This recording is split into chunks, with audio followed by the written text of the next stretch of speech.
right, Kyle. So I know how much of a fan of Giannis Antetokounmpo you are. I know that this is a guy that has inspired your podcast. I know this is a guy that you have on the cover arts, and you probably have tons of memorabilia lined up somewhere, someplace.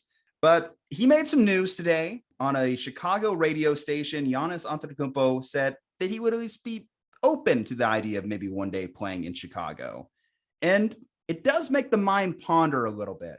Would Giannis Antetokounmpo feel right in any other jersey besides a Milwaukee Bucks? I would say yes, because I said as early as December of 2020, which was when he signed his 5-year supermax, that there was a 0% chance Giannis would return to the Bucks after his contract expired. So easily for me, I could see him playing somewhere else. In terms of that Giannis memorabilia that I have, my walls are not lined with his memorabilia, but I do own his basketball shoes. So I guess I'm really surprised you don't got the bed sheets. No bed sheets. I only own about 4 jerseys.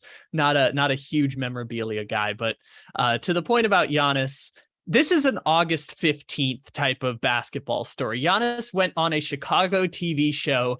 They asked him whether he would ever be interested in going to the Bulls, which puts him in an awkward position. And so he had just the polite answer, which is, I love Chicago, but right now I'm committed to the Milwaukee Bucks. He had just the most polite answer you can give, which is like, I'm not going to. Yeah, he didn't want to make a story out of it. He gave the best answer he could to not turn it into a story. Too bad. It's always a story. Anytime a superstar of Giannis's caliber speaks, it's a story. So to that, I will say, whoever was at the Chicago TV station, credit to you for asking the question, because no matter what his answer he gave, it was going to be a news story. Yeah, Giannis is going to be a Buck next year. He might be a Buck the year after. What's interesting is after that, just because Milwaukee can't really do much else anymore, they gave up all their draft picks to get Drew Holiday. Him and Chris Middleton are combined. Well, Andrew Holiday now just got a $40 million extension. So those 3 players make up like 106% of their cap space. There's not much else they can do other than flipping Drew Holiday or flipping Chris Middleton for another player in a trade. But hey, man, I think that Pat Connaughton, Grayson Allen, Giannis, big 3 has a lot of potential for the NBA title.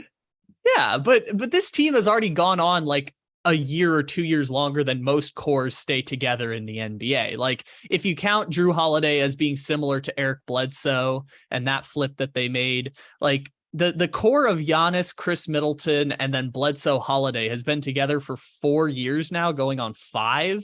The same group of players rarely ever stay together that long. Even the Warriors have alternated pieces within the cast around them. And so I think it's interesting that the Bucks have stayed together as long as they have. That's just because Giannis wants to play with them this long. But I could absolutely see him leaving. I could have seen him leaving 2 years ago. So 2 years from now, he could totally join another team. I just don't think it'll be Chicago. Here's what I kind of think about Giannis. I feel as though he's in that Albert Pujols territory where, since he won his championship, there's nothing that a Milwaukee fan can say against him, and they'll embrace him regardless. So I think that he is in a lucky spot that a lot of superstars don't get, to be in the good graces of fans, to be able to just leave whenever you choose to leave. Hell, obviously LeBron didn't get that the first time he left Cleveland. Kevin Durant leaving OKC didn't get that. But Giannis, he's a made man there. So he can move around as he wishes, do his bidding as he wishes. If he decides he wants to go play with Luka one day, he probably could. Maybe people might question if it was like a superstar team up, and then we get into the whole super team. That's my pipe dream. That's your pipe dream. Luka and Giannis, the 2 generational stars, the baby superstar and the current superstar playing together on the same team. Oh, that would be so great. So he can leave Milwaukee whenever he wants. Obviously, he can't leave Milwaukee until 2025. The question is, will Milwaukee make it uncomfortable or a bad situation to the point where he'd want to leave? Because to me, at least, here in my kind of like innocent mind, I look at Giannis and think of a genuine guy that loves the city of Milwaukee, has really embraced that culture and made it his own. But maybe like he has his eyes set on selling his soul to Los Angeles. Maybe he does want to play in Chi-Town. Maybe he doesn't want to mix it up with Kanye down there.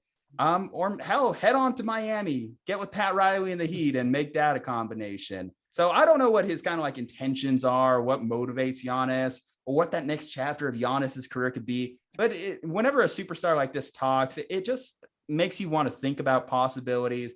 So I would honestly be happy if he ended up in Chicago, because I kind of want to see that brand, the Chicago Bulls brand, succeed again. I think it's just one of those mascots, one of those iconic jerseys that when they're good, it feels like the NBA is good.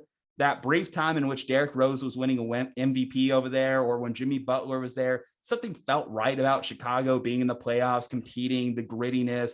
Obviously, I go back to Michael Jordan in the 90s, which is great. But I thought you weren't going to say Michael Jordan during this segment because you and I both weren't born when Michael Jordan was playing. Hey, but I watched Space Jam, man, and Space Jam was enough. I got The Last Dance. I don't care if it's propaganda for Jordan, whatever. It's all the same to me. It was a fantastic documentary. And either way, it made me feel nostalgic about the city of Chicago, the brand of Chicago Bulls basketball, even though he mentioned in the documentary that prior to his arrival, Chicago Bulls basketball was horrid. But nonetheless, I think it's a superstar brand that lacks a superstar. And I actually have a lot more nostalgia for them than obviously the New York Knicks. So, hey, I would love to see Giannis in Chicago personally. If not, of course, my boss is Celtics, but that's again, the personal bias kind of like seeping in there. You talked about superstar combinations, players it would be fun to see him with. Another popular one is obviously maybe latter career Steph Curry, right? Part of the problem too with Milwaukee, unfortunately, we do got to throw it out there. Sorry to dig on you, Milwaukee, but the only way Milwaukee's been able to acquire players is via the draft or through trades. Free agency has been kind of a problem. And in the same way that LeBron had to get out of Cleveland because Cleveland failed to be able to attract superstar talent via free agency. That may become the case for Milwaukee. It may become harder for them unless they could find willing trade partners to get pieces that could continue to build around whatever Giannis turns into. And based off the early practices I've seen, he's turning into a hell of a three-point shooter. So maybe the league just needs to be on warning for that. Yeah. Milwaukee is in this interesting place where Giannis has already given them 5 years of his prime. Like, that's kind of remarkable. That I want one more. I do want them to have one more title. I don't hate Milwaukee, even as a Celtics fan. If I could see one more Giannis title in Milwaukee, then okay, I'm content. Go do what you want to do, big man. Enjoy it. Live it up in the U.S. Get your corn dogs or whatever other snacks that you love. Get your 50-piece. Go to Chick-fil-A and get your 50-piece. All right, guys. Well, hey, if Giannis was to leave the Milwaukee Bucks, where would you like to see him go? Who do you like to see him play with? Drop below in the comments below. I want to know. Leave a like on this video from Juju Talk Sports, and Kyle Ledbetter. Stay safe, happy, and healthy. We'll see you next time.